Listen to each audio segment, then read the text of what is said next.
Meu amado irmão, minha amada irmã, a paz do Senhor.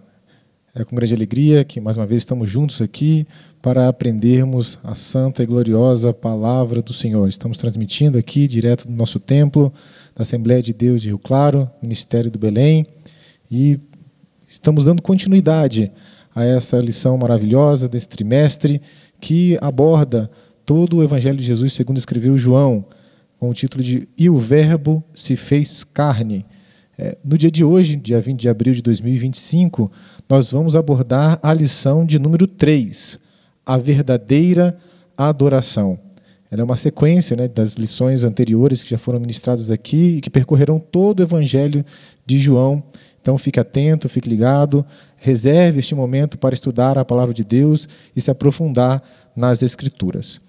O nosso textuário diz o seguinte, lá em João, capítulo 3, verso 3, que Deus é Espírito e importa que os que o adorem em Espírito e em verdade. O que isso quer dizer? Deus é Espírito. Então, o evangelista aqui está se referindo ao Deus verdadeiro e falando sobre ele ser Espírito, do grego pneuma. Isso que se refere a algo invisível, intangível, como o vento, a respiração, e fala da essência divina como algo imaterial, mas vivificante. Veja que o verbo aqui usado, Deus é Espírito, é um verbo de ligação que indica uma realidade contínua e essencial. Deus é Espírito, define a natureza de Deus como não material, não limitado no tempo e no espaço, eterno, invisível, onipresente. Fala da sua essência ontológica. Deus é Espírito, assim como mesmo João afirma na sua primeira epístola, que Deus é amor, é a essência de Deus. Portanto, a adoração que ele requer deve estar em harmonia com a sua própria natureza. Essa afirmação contrasta com qualquer tentativa de reduzir Deus a ídolos, templos ou formas materiais. Então, nós aprendemos essa verdade já no começo do nosso textuário. Deus é Espírito. E importa que os que o adoram, e aqui adorar, literalmente, do grego proskineo, significa curvar-se, prestar reverência. É uma atitude externa, mas também é uma disposição interna. Os que o adorem precisam ter essa disposição para o adorar de que forma? E aqui nós temos um binômio, espírito e em verdade, duas partes dessa essência dessa adoração.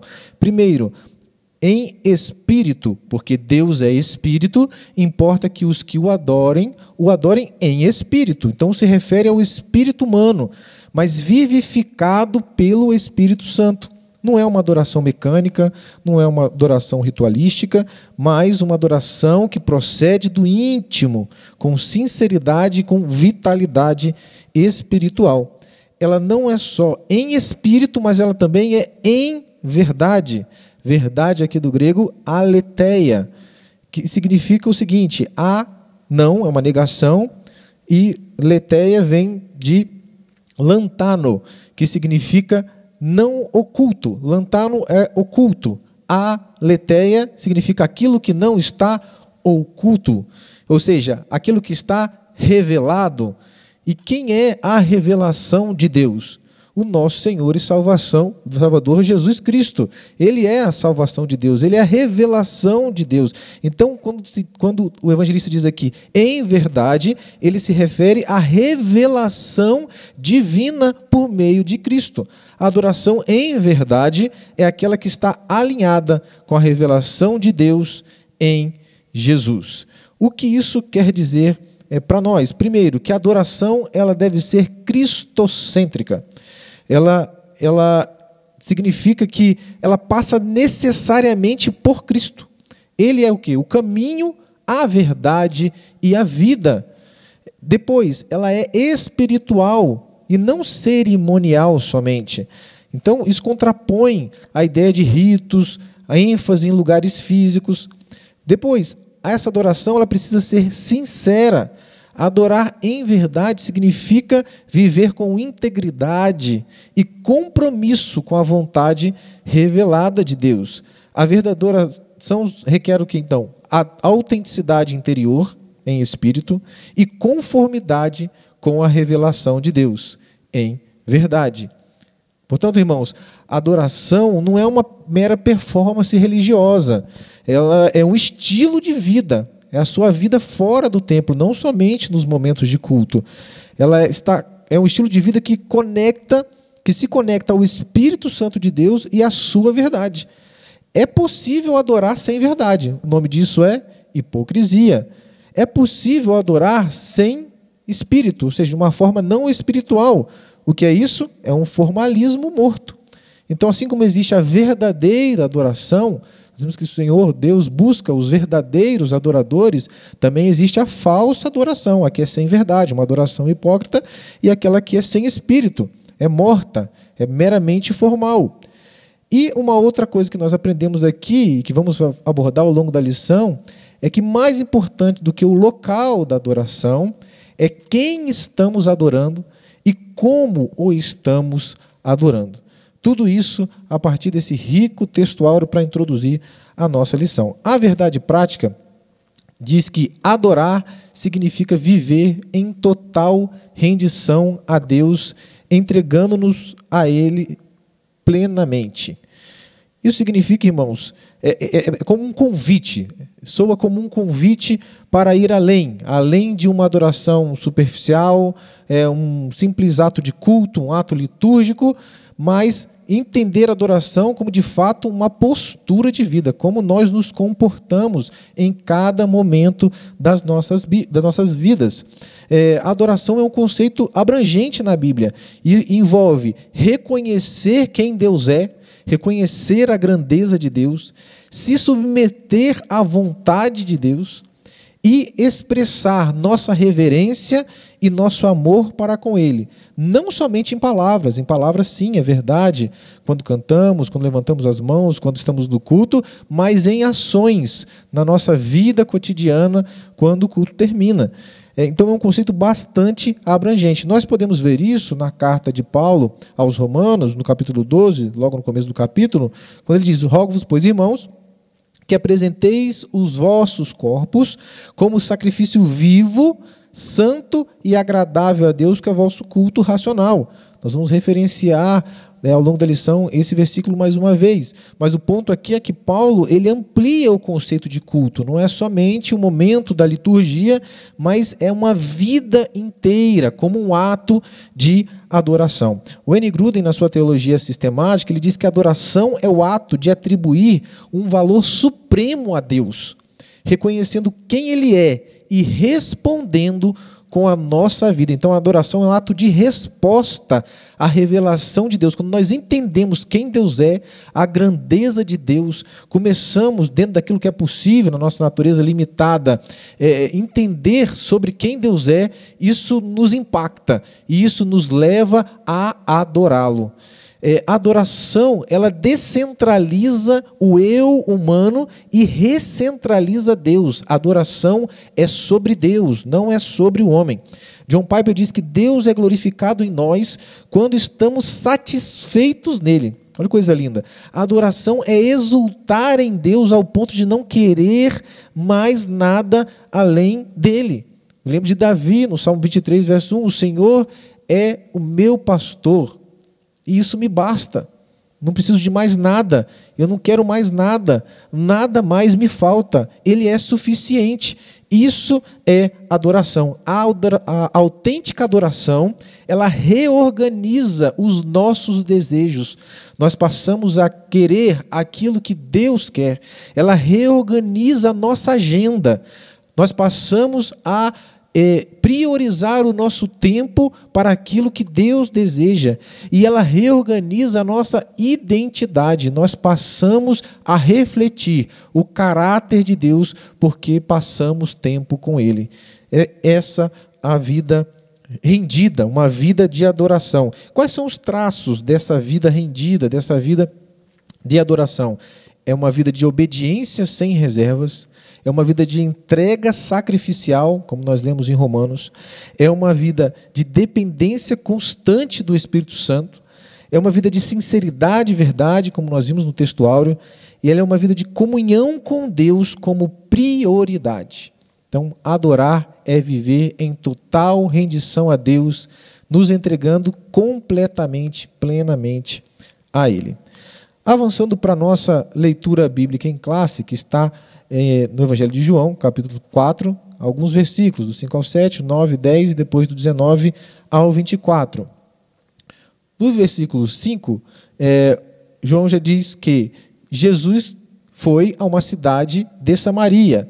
Samaria era uma região, tinha uma capital, uma cidade também chamada Samaria, mas ele está se referindo à região de Samaria, e a cidade nessa região se chamava Sicar, junto de uma herdade que Jacó tinha herdado de seu filho José. Então nós já vemos aqui que Jesus vai a um lugar marcado por uma memória patriarcal. Tem uma referência aqui a Jacó, a José. E Samaria representa aqui, mas nós vamos ver isso ao longo da lição, uma tensão religiosa, uma tensão étnica, por uma questão histórica. Nós vamos falar daqui a pouco. Guarde isso. O próximo versículo diz que estava ali, naquela cidade, a fonte de Jacó. Jesus, pois, cansado do caminho, porque ele era homem, 100% homem, sentia sede, sentia cansaço, então ele se senta assim junto dessa fonte, da fonte de Jacó. E isso era quase a hora sexta, ou seja, meio-dia.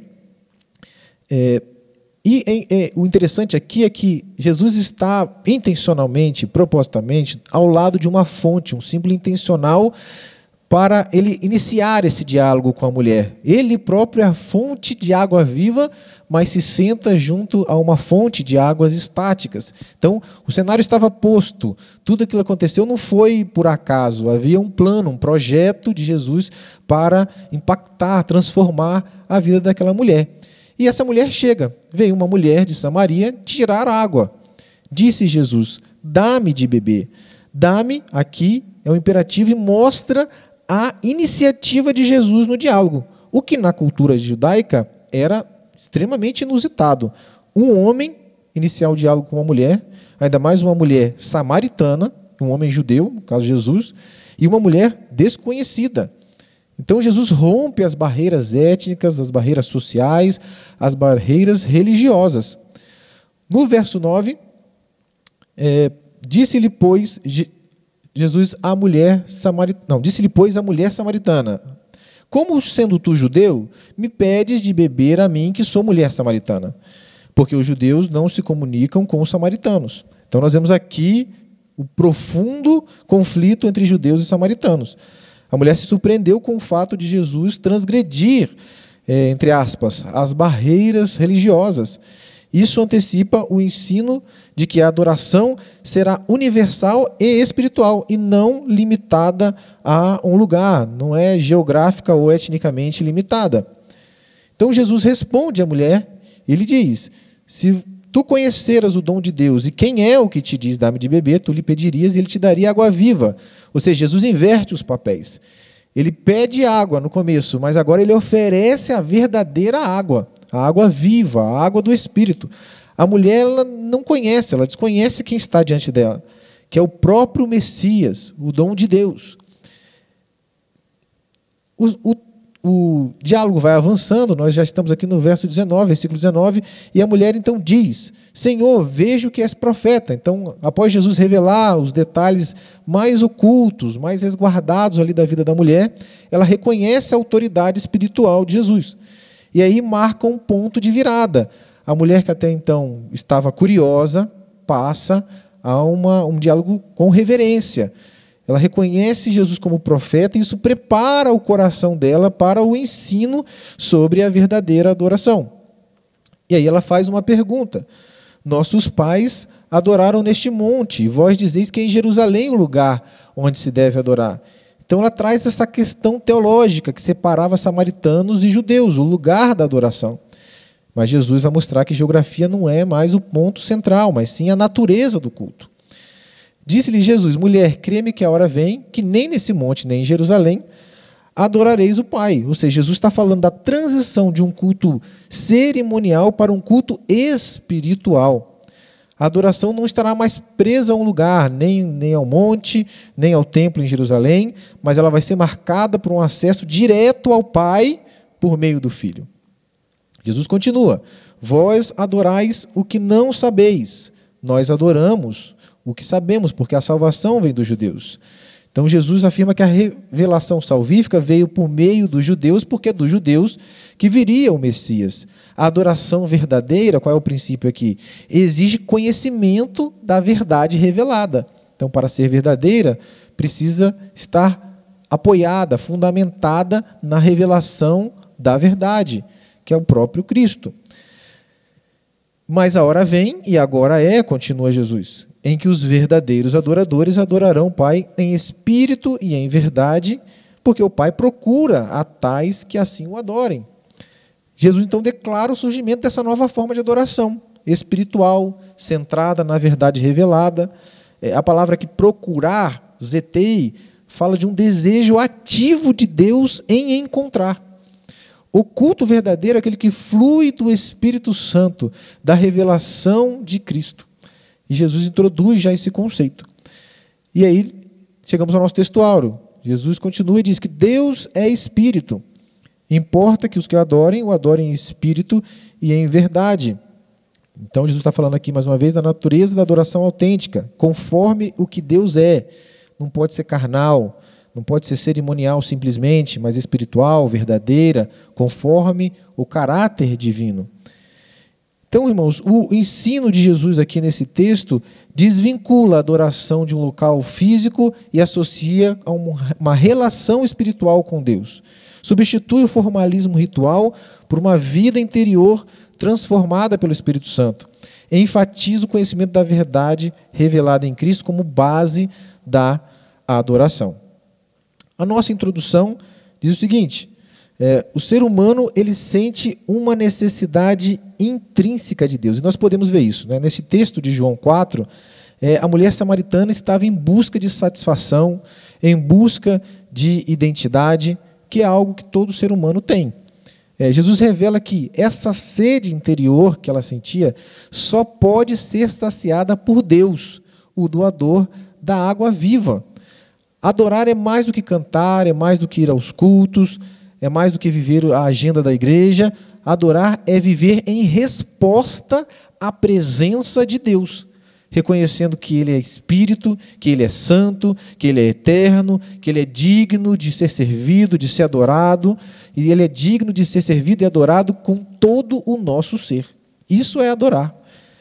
Tozer, na sua obra, O que é adoração, ele afirma o seguinte: a adoração é o ato de abandonar o nosso próprio coração, reconhecendo que ele é enganoso, reconhecendo que ele, no seu estado caído, dele brotam todas as agruras, tudo aquilo que é mal. Então nós abandonamos a nossa inclinação, o nosso coração, para nos render ao Espírito de Deus, em resposta ao que Deus é. Que coisa linda. Nós então abandonamos aquilo que nós achamos ser certo, nossas ideias, nossos conceitos, e passamos a viver aquilo que Deus diz, através da sua palavra, através da comunicação com o nosso Espírito, através do Espírito Santo, e viver para Deus conforme o que Deus deseja.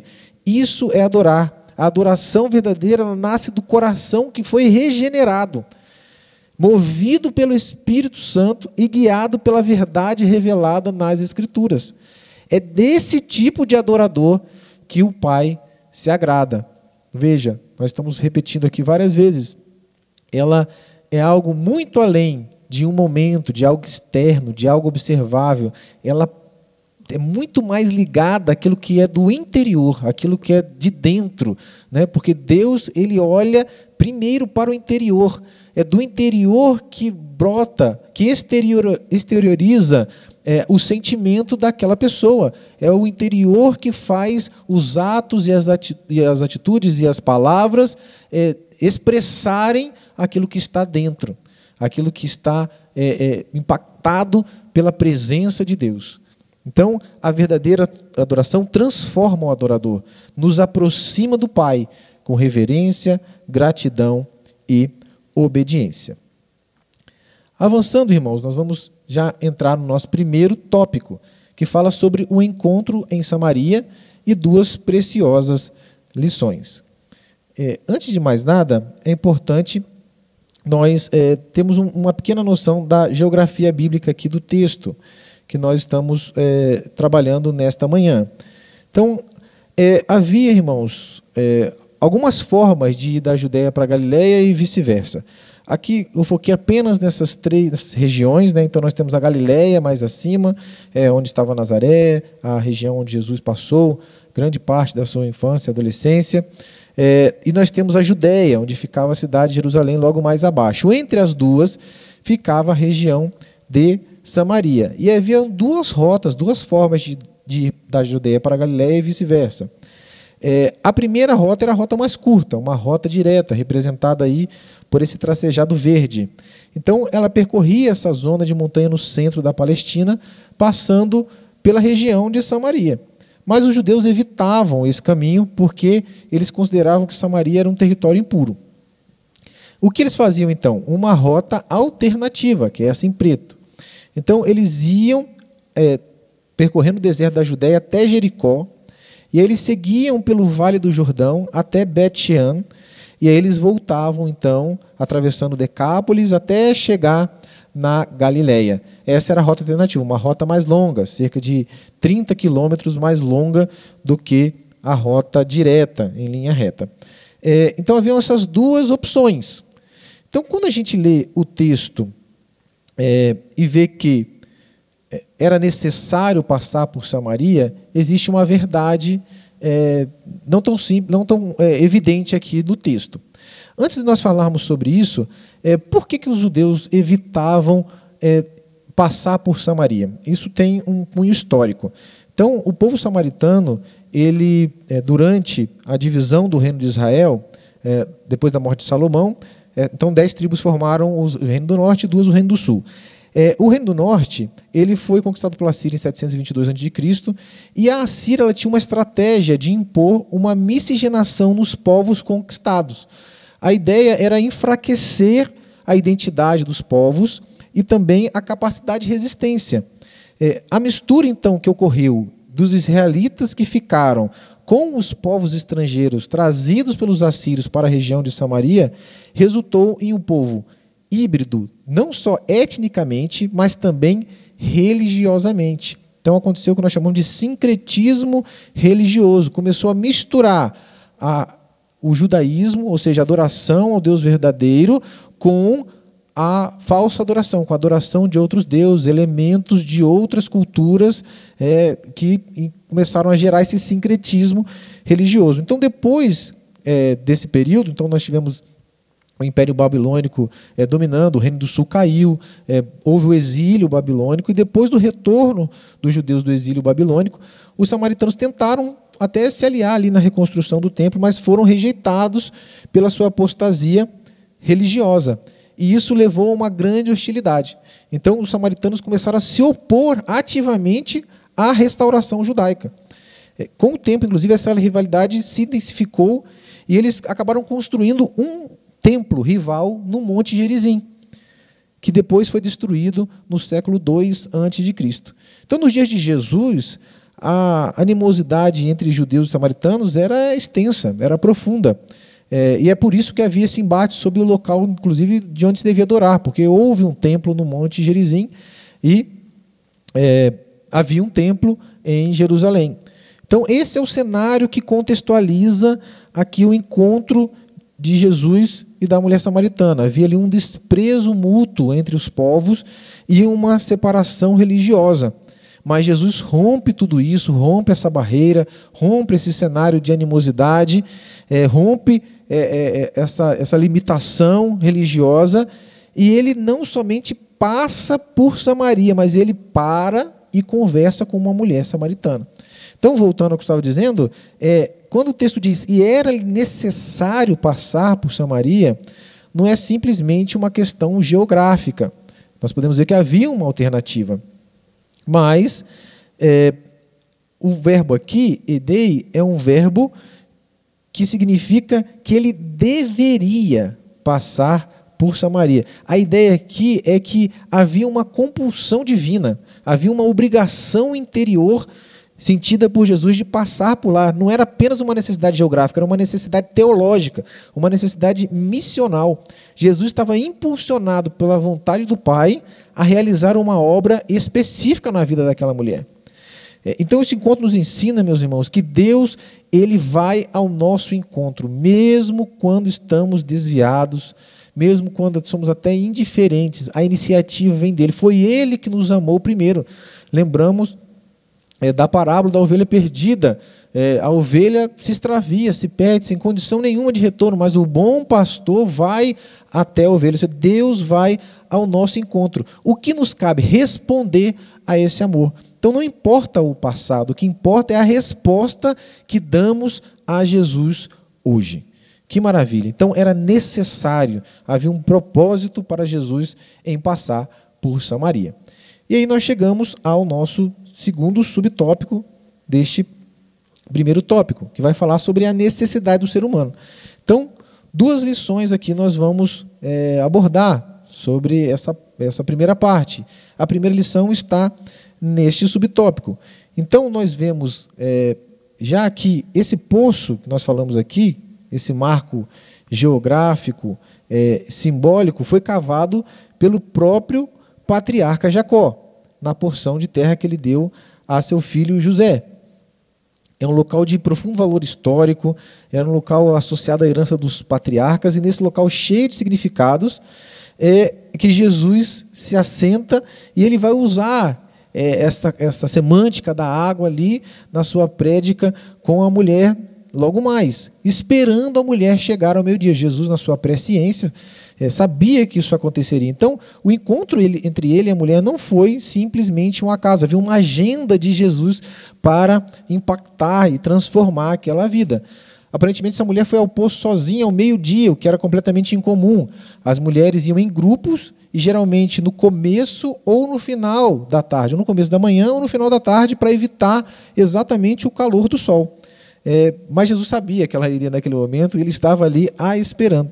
Então, já de partida, ele abre o diálogo, nós lemos sobre isso, pede água, e ele já de partida ultrapassa 3 grandes tabus. O tabu religioso, né? Os samaritanos, eles acreditavam apenas no Pentateuco como escritura, consideravam o Monte Gerizim como um local legítimo de adoração, e Jesus ele já rompe essa barreira religiosa e começa, mesmo sendo judeu, a conversar com uma samaritana.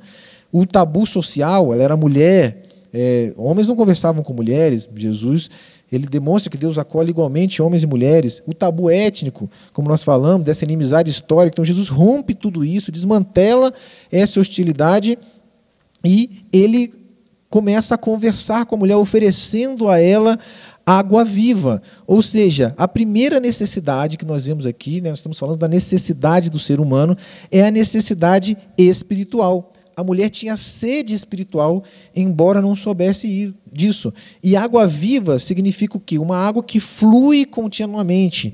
Na sua literalidade, é uma água que sai da nascente. É uma água que tem movimento. Mas Jesus aqui estava usando o contexto de uma vida que flui de Deus para o homem. O símbolo de vida eterna, de satisfação que só a presença de Deus oferece. Então a alma humana tem essa sede espiritual de algo que o mundo não pode suprir, porque é a necessidade do próprio Deus, é a necessidade de ter essa fonte de água a jorrar, a saltar, uma fonte viva, constante, interior e que produz vida eterna. Então, primeira necessidade do ser humano, necessidade espiritual. A segunda necessidade que nós vemos aqui na vida dessa mulher, que é a necessidade também de todo ser humano, é a necessidade relacional. Jesus fala aqui da sua vida conjugal, fala da ferida ali dos seus relacionamentos passados, quebrados. Ela tinha tentado encontrar um vínculo afetivo, mas não tinha tido sucesso nisso. Então, isso aponta para a carência de aceitação, de amor, de identidade. Essas necessidades são humanas e só se resolvem com a reconciliação do homem com Deus. Outra necessidade do ser humano, necessidade de propósito e missão. Ao ser transformado por Cristo, essa mulher então ganha uma nova missão, que era de anunciar, de ser uma proclamadora do Messias.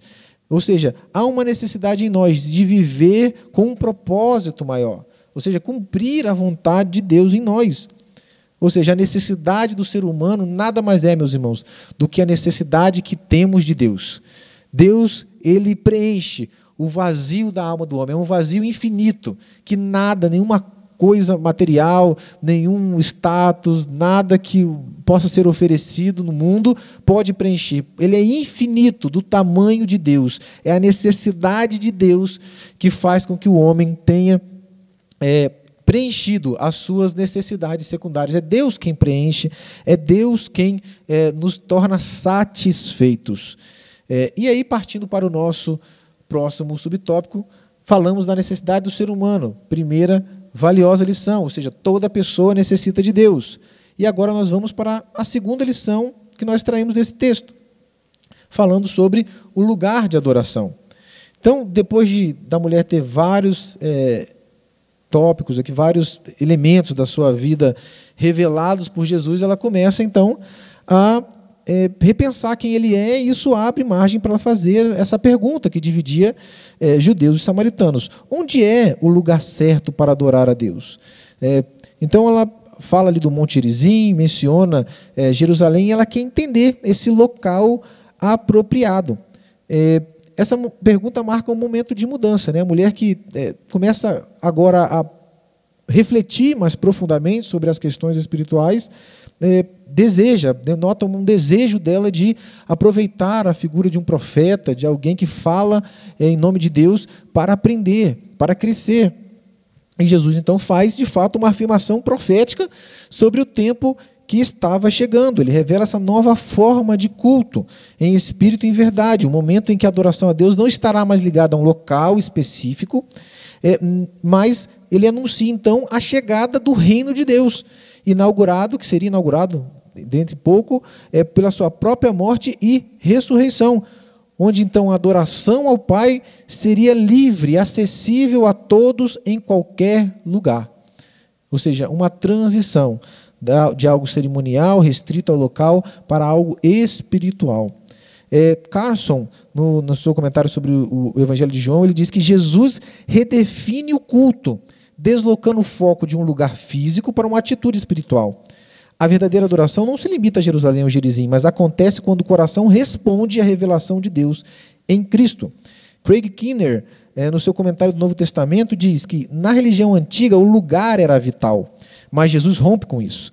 Ele está revelando que a adoração aceita por Deus é pessoal, relacional e não geográfica.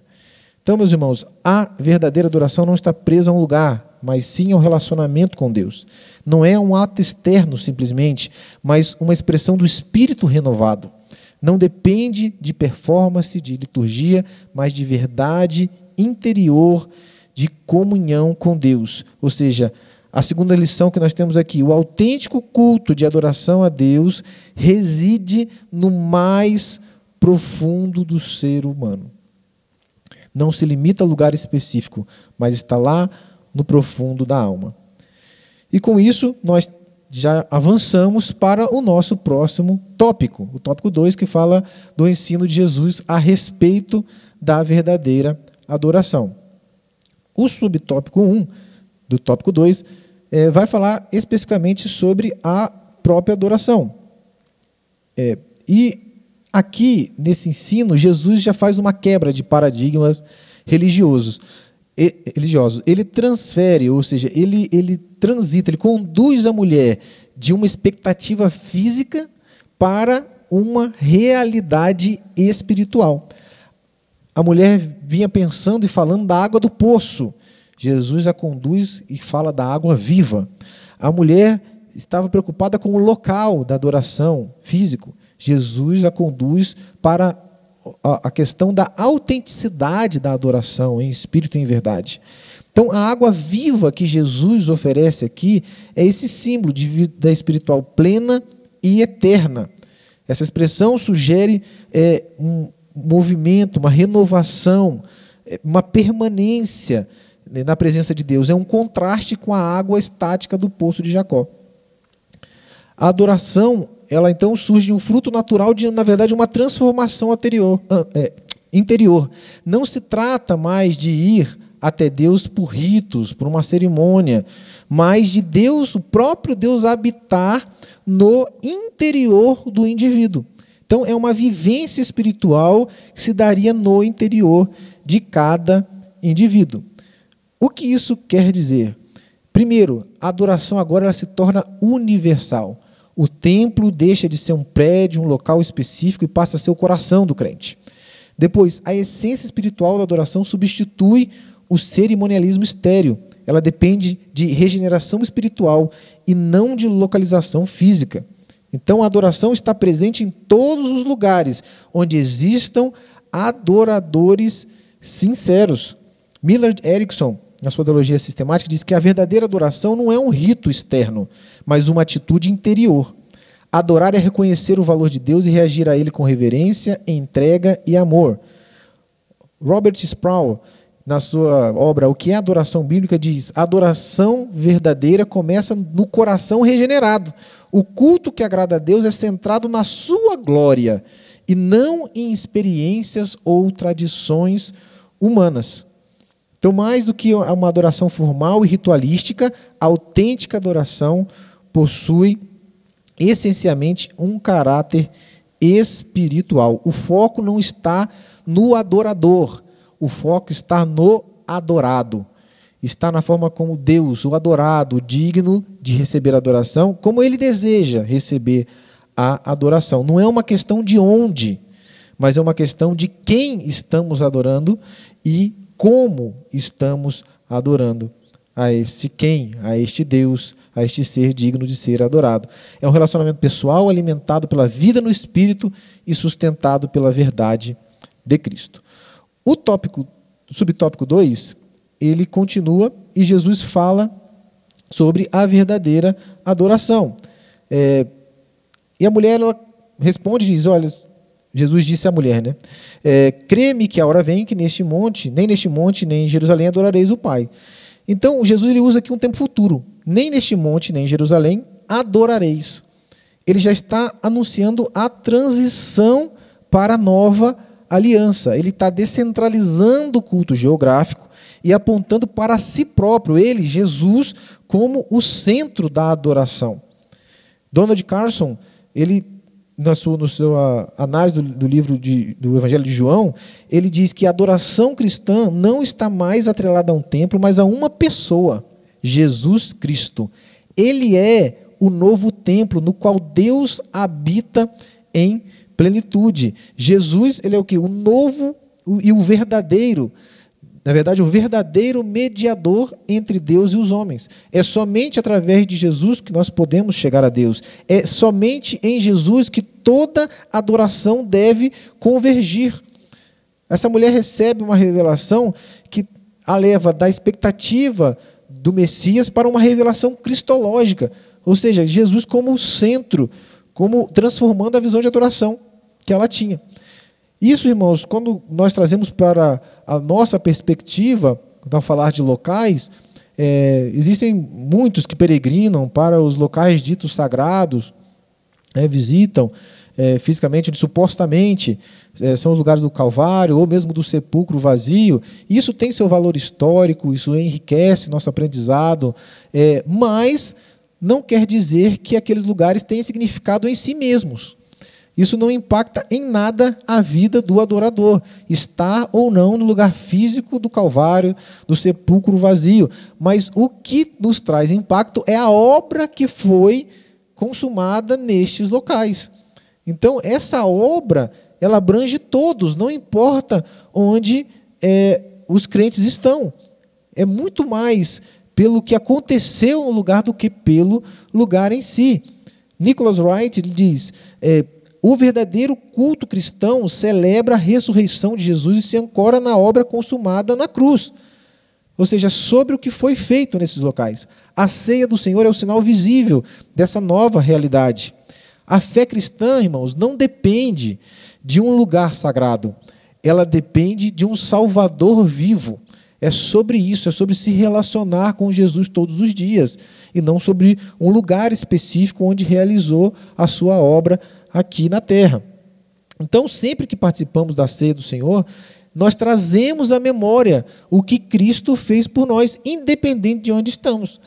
Nós já tivemos, os irmãos muito provavelmente já tiveram também a oportunidade de tomar ceia, que não na sua própria igreja, na sua própria comunidade cristã, onde você serve a Deus.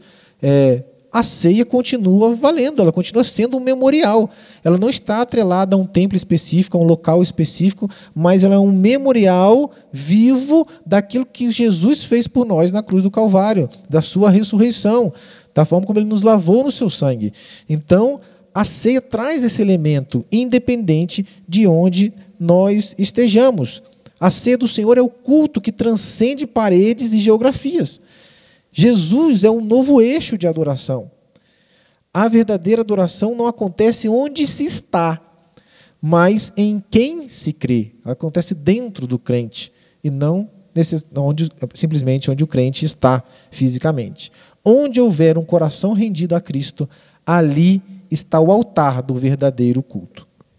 E assim nós chegamos ao nosso último tópico desta manhã, o tópico 3, a adoração bíblica. Aqui nós vamos um pouquinho mais fundo sobre o conceito bíblico de adoração, que é o nosso primeiro subtópico. Eu trouxe aqui uma comparação sobre os termos que a nossa lição traz. Então, o primeiro termo aqui do hebraico, Hishtarvah, ele significa prostrar-se em reverência.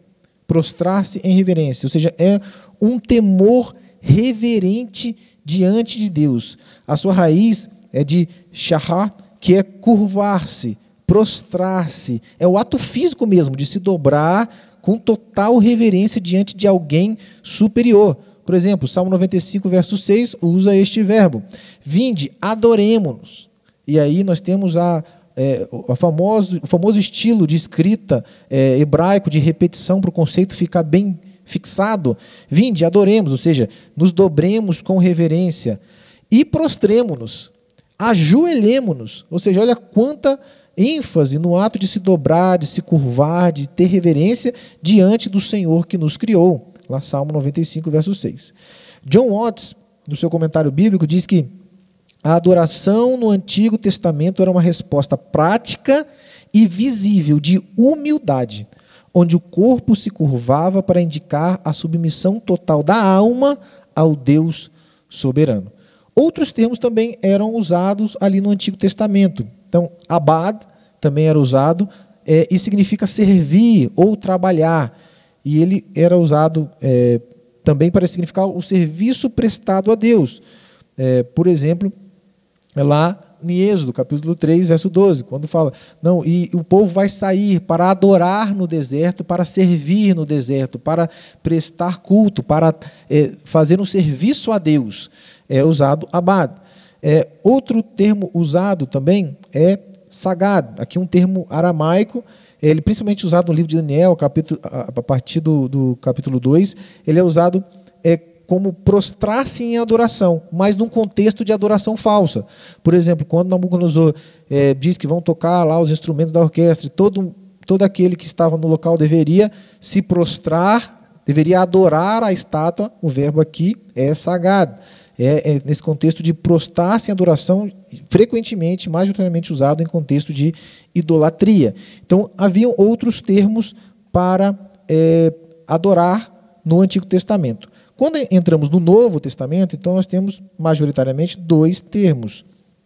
Nós já falamos sobre um deles, proskineo, que significa beijar a mão de alguém em reverência, ou curvar-se em submissão, curvar-se em adoração.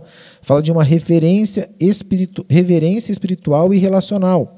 Ele é usado quase 60 vezes no Novo Testamento e está lá no nosso textuário. Quando a gente fala de os verdadeiros adoradores adorarão, aqui nós estamos falando de proskineo.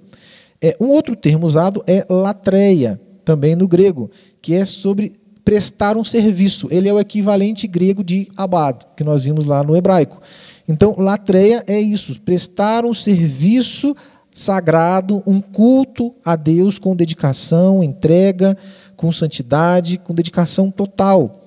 E a ênfase bíblica está neste culto racional, nesse estilo de vida, nesse serviço contínuo a Deus, e é inclusive o termo usado pelo apóstolo Paulo no texto que já lemos, de Romanos 12. Apresentei os vossos corpos como sacrifício vivo, que é o vosso culto, latreia, racional, é o vosso serviço, é o vosso, a vossa entrega, a vossa dedicação total, de maneira consciente, racional. Gerard Kittel, no seu dicionário teológico do Novo Testamento, afirma que latreia envolve a totalidade da vida cristã como um ato contínuo de culto. Então, a sua vida inteira, a maneira como você fala, se comporta, se veste, faz negócios, estuda, trata as pessoas, a maneira como você vive na sua integralidade, ela é um ato contínuo de culto. Este é o conceito de latreia. Então, vemos, irmãos, que a adoração é algo abrangente, profundo e que fala sobre a nossa vida total. É uma entrega diária, ética, é uma entrega contínua a Deus. Existem outros termos usados no Novo Testamento, por exemplo, sebomai, que significa reverenciar, uma ênfase na atitude interna de respeito, de temor diante de Deus, principalmente usado num contexto de gentios tementes a Deus, que reverenciavam o Deus de Israel, mesmo sem se converter totalmente ao judaísmo. Nós vemos isso em Atos, capítulo 13, quando fala que muitos gentios eles já estavam adorando a Deus. Nesse sentido, reverenciando, estavam já tendo a revelação de quem Deus era na sua caminhada cristã. Ou seja, a adoração é uma resposta reverente, consciente, intencional do ser humano à revelação de Deus.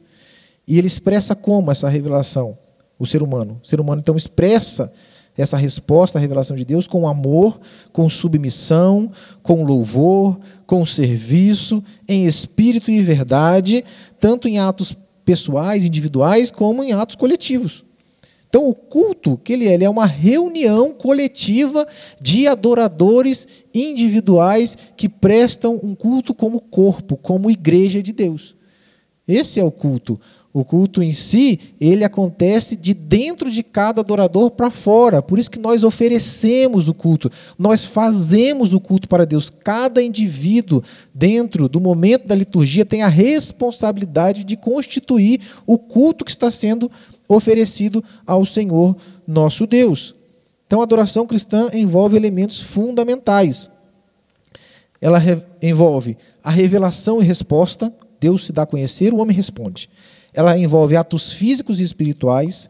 Nós nos inclinamos, nós nos prostramos, nós ajoelhamos, nós levantamos as mãos, nós falamos, nós verbalizamos, mas nós também oramos, nós também louvamos com a alma, nós confessamos nossos pecados, nós meditamos, nós trabalhamos, também envolve atos espirituais. É uma dimensão individual, mas também comunitária. Ela precisa vir carregada de santidade, de arrependimento e de entrega. Tem que ter sinceridade, pureza, consagração. Ela tem um elemento fundamental também, que é o cristocentrismo. Já falamos sobre isso. Jesus é o centro da adoração. O culto cristão ele é centrado na pessoa, obra e ensinamento de Jesus. E ela a adoração genuína, verdadeira, ela é capacitada pelo Espírito Santo. É o Espírito Santo que guia a adoração verdadeira, é quem renova, é quem ilumina os crentes para adorarem. Então, adorar a Deus, em suma, é essencialmente reconhecer a Deus, se render a Ele e exaltá-lo por quem Ele é e pelo que Ele faz. Avançando, chegamos ao segundo subtópico do nosso tópico 3, que vai falar sobre adoração como ato de rendição a Deus. Nós já introduzimos isso aqui no subtópico anterior. Então, a essência da adoração bíblica começa com rendição total a Deus. A gente tem alguns exemplos sobre isso na Escritura, alguns do Antigo Testamento, inclusive. Abraão, que quando ele é chamado por Deus ali para sacrificar Isaque, o que ele diz aos servos? Olha, eu e o rapaz vamos até lá, nós adoraremos e voltaremos. adoraremos que nós prestaremos um serviço a Deus, nós nos renderemos a Ele e voltaremos. Havia fé na declaração de Abraão, mas também havia obediência, havia rendição àquilo que Deus estava requerendo dele. Mesma coisa Isaías, quando ele contempla a glória do Senhor, lá no capítulo 6, ele diz: ai de mim, eu estou perdido, porque a revelação da glória de Deus impacta o ser humano de uma maneira tal que nada mais resta senão nos prostrar, senão cair como morto, né? Como diz uma outra passagem, como ter a noção de que nós não podemos subsistir diante da grandeza, da majestade de um Deus santo, poderoso, infinito, grande. Então, quando nós temos essa revelação da grandeza de Deus, da nossa pequenez, da nossa dependência, da nossa afabilidade, nós então só nos resta adorá-lo. Então, já temos essa essência como rendição no Antigo Testamento. No Novo Testamento, nós temos uma passagem importante, que é da mulher pecadora. Você deve se lembrar, lá em Lucas 7, diz que uma mulher da cidade, pecadora, chega na casa de um fariseu, Jesus está lá, e a mulher leva um vaso de alabastro com perfume, chega por trás de Jesus e chorando, rega os pés com as suas lágrimas, começa a enxugar com seus cabelos, beija os pés de Jesus e unge com o perfume. Então, nós vemos aqui a demonstração de uma verdadeira adoração. É um ato de reconhecimento do estado de pecado, de humildade. A mulher, ela não só se aproxima fisicamente de Jesus, mas ela também se aproxima emocionalmente, espiritualmente, corpo, alma e espírito, em rendição diante de Jesus. Isso é um alerta para nós. Quando nós viemos ao templo, será que nós estamos vindo apenas fisicamente, com o nosso coração pensando em outra coisa, nossa mente dispersa, muitas vezes chateado com alguém, tomado por sentimentos ruins, e não nos aproximamos emocionalmente de Cristo, não nos aproximamos espiritualmente de Cristo, não estamos com o coração aberto para receber a sua palavra. Então, a adoração genuína, ela precisa estar com a integralidade do ser humano, seu corpo, alma e espírito, plenamente rendidos diante de Deus. E a resposta de Jesus a ela foi essa: por isso te digo, por causa da sua atitude, os seus muitos pecados estão perdoados. E falando com Simão, porque ela amou muito, mas aquele a quem pouco é perdoado, pouco ama. Ou seja, a adoração é movida pelo amor e pelo reconhecimento do perdão de Deus. Mais uma vez, quando Deus se revela na sua grandeza, santidade, onipotência, nós reconhecemos nosso estado de miséria, de dependência total de Deus. E mais do que isso, quando nós entendemos, aceitamos o sacrifício de Cristo na cruz do Calvário, temos o nosso ser lavado pelo sangue do Cordeiro, andamos em novidade de vida, em santidade, sem ter um mínimo de merecimento, Deus revela a sua misericórdia, a sua graça para conosco. Esse amor nos constrange, rasga o coração. O que nos resta? Nos resta adorá-lo, nos resta agradecê-lo, nos resta louvá-lo. Então, a adoração ela é movida por esse amor, pelo reconhecimento do perdão de Deus. É reflexo dessa transformação interior que ocorre no coração. A mulher samaritana, ela também entendeu que só Deus pode preencher o vazio da alma. Então, irmãos, adorar a Deus significa reconhecer nossa própria inferioridade e também a superioridade absoluta daquele que estamos dispostos a servir plenamente, com humildade, com gratidão e com amor. Indo para o nosso terceiro subtópico, adoração como um ato de serviço a Deus. Falamos sobre isso, um ato de serviço. Outro aspecto fundamental da adoração bíblica é que adorar é servir. Quando nós servimos a Deus, nós reconhecemos a soberania de Deus e nos colocamos como instrumentos dispostos a cumprir os seus propósitos. Então, nós deixamos de ter uma agenda própria, já falamos sobre isso, deixamos de ter sonhos próprios, deixamos de ter desejos próprios e passamos a desejar aquilo que Deus quer, passamos a querer executar os planos que Deus tem, passamos a querer fazer parte da obra de Deus na vida da humanidade, queremos ser usados por Ele. Esse é o desejo do coração de um adorador, de servir a Deus na sua agenda, que é maravilhosa, que é insondável, que é extraordinária. A alegria está nisso, e não em cumprir os seus próprios objetivos, que frequentemente são muito menores, infinitamente menores, relacionados a conquistas materiais, relacionados a algo que não se compara àquilo que Deus deseja para a humanidade, que vai apontar, inclusive, para a vida eterna, salta para a vida eterna, fala depois de céu, de eternidade, de vida com Deus. Então, quando nós estamos servindo a Deus, adorando a Deus com o nosso serviço, não é simplesmente um mero cumprimento de uma tarefa, de uma obrigação, mas é uma resposta natural ao reconhecimento da grandeza de Deus. Quando servimos a Deus, manifestamos nossa entrega e submissão à sua vontade. É uma entrega total da nossa vida, como está ali. É um sacrifício vivo ao Senhor. John Piper escreve dizendo que o serviço cristão não é uma tarefa imposta, mas uma expressão de alegria em Deus. Quando servimos a Deus, nossa maior satisfação é ver sua glória manifestada através das nossas ações. Então, como devemos servir a Deus? Primeiro, o serviço deve ser prestado em fidelidade. Não é só aparência de piedade, mas é servir a Deus com perseverança, com integridade. O serviço, ele deve ser feito com o coração sincero. Deus rejeita o serviço de um coração dividido, um ânimo dobre, ou um coração hipócrita. Tem que ser com o coração sincero. O serviço deve ser conforme o gosto de Deus. O que importa é o jeito que Deus quer ser servido, não é o jeito que você acha que deveria ser, que a nossa opinião talvez fosse diferente, né?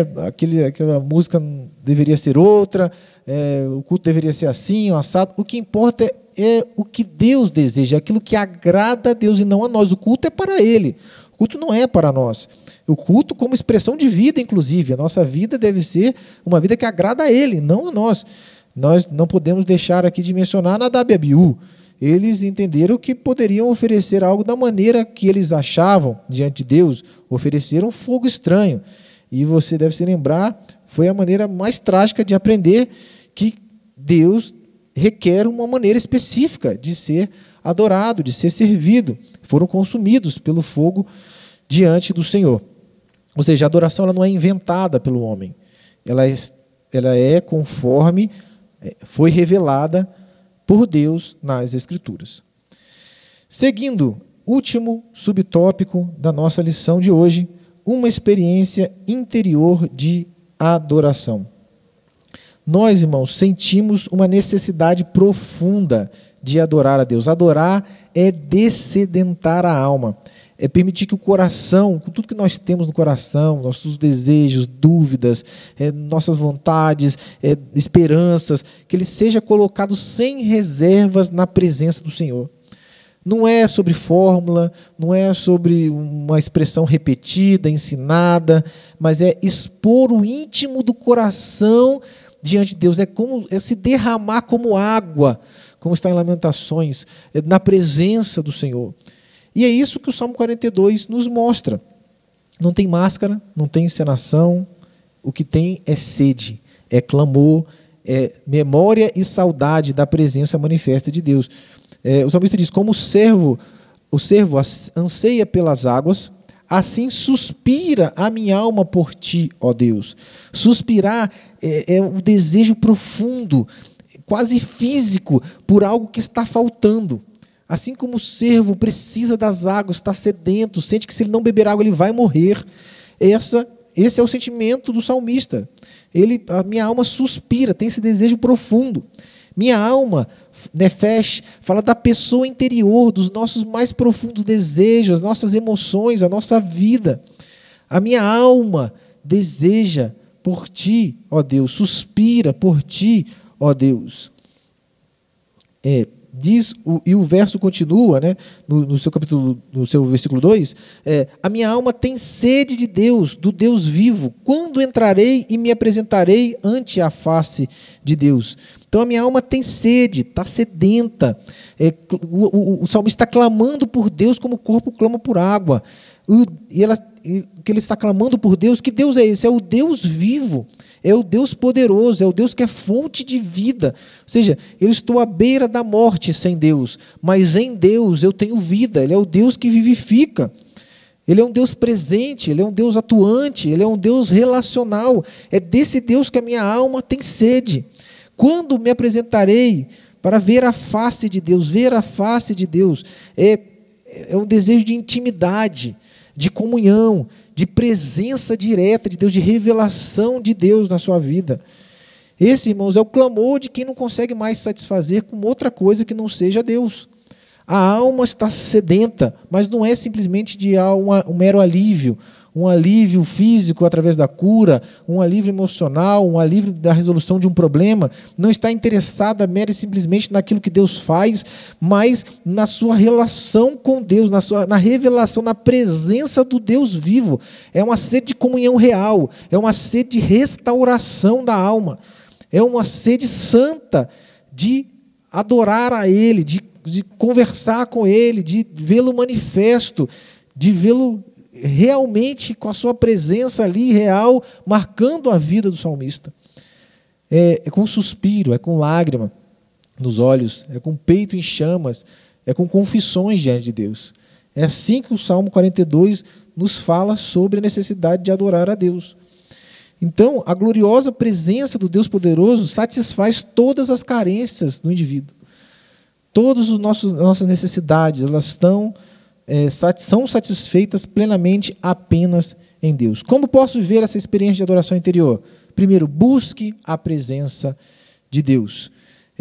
Começa com um desejo profundo de estar na presença de Deus. É assim que um verdadeiro adorador começa. Ele quer estar com Deus, ele quer buscar a Deus, ele quer orar, ele quer estar nas orações, nas consagrações, ele não abre mão do devocional, ele não abre mão da sua vida com Deus, ele está orando em todo momento, ele não perde a perspectiva de que Deus está presente. Isso é temor a Deus, é consciência de que Deus está presente em todos os momentos e que Ele é santo. Então ele desenvolve uma vida de contínua consciência de que Deus está com ele, busca essa presença de Deus em todas as áreas da vida, não apenas em momentos de culto. Segundo, cultiva um coração rendido. Essa postura interior de rendição, de reconhecer a soberania de Deus em nossas vidas, de nos entregar completamente a Ele. Terceiro, tem uma transformação interior. Ou seja, não é só um ato passageiro, mas um comportamento durante toda a vida. É um estilo de vida, uma postura de vida, uma atitude diária de rendição a Deus, um vínculo profundo com Jesus, reconhecendo como Senhor e Salvador das nossas vidas.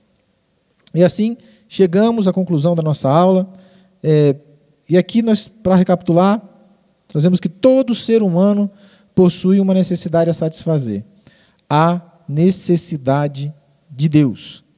É em Jesus que a verdadeira adoração surge como um movimento que se inicia no interior. E tudo isso resulta de uma experiência viva com Cristo. A verdadeira adoração, irmãos, como nós vimos, não está ligada a lugares, tradições, a rituais, mas é uma relação sincera com Deus. E ela só pode ser sincera se for através de Jesus Cristo. É adorar em espírito, com o coração e em verdade, com base na revelação de Jesus. Deus busca esse tipo de adorador.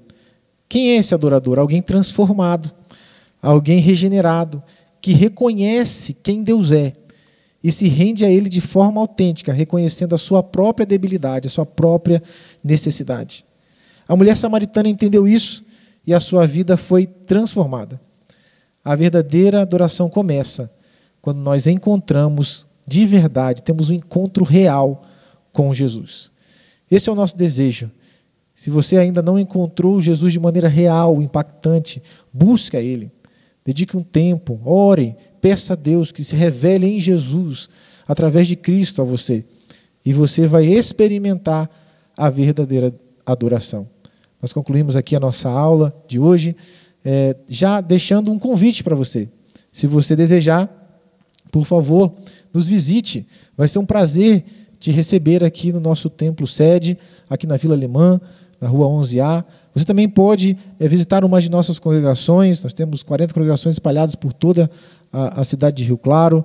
Se você está em outro estado, eventualmente até em outro país, procure uma igreja evangélica, procure uma Assembleia de Deus ou uma outra igreja que fale de Jesus, para você servir a Deus, para você aprender sobre a revelação de Deus em Cristo e se tornar um verdadeiro adorador que o adora em espírito e em verdade. Nosso desejo é que a bênção de Deus esteja sobre a sua casa, sobre a vida da sua família, a sua vida, e nós esperamos poder te encontrar aqui no culto de logo mais à noite, às 18h30, nós estaremos aqui adorando a Deus em comunhão, em corpo, como igreja, mãos levantadas, corações rendidos diante do Deus Santo e Poderoso, e queremos te encontrar aqui.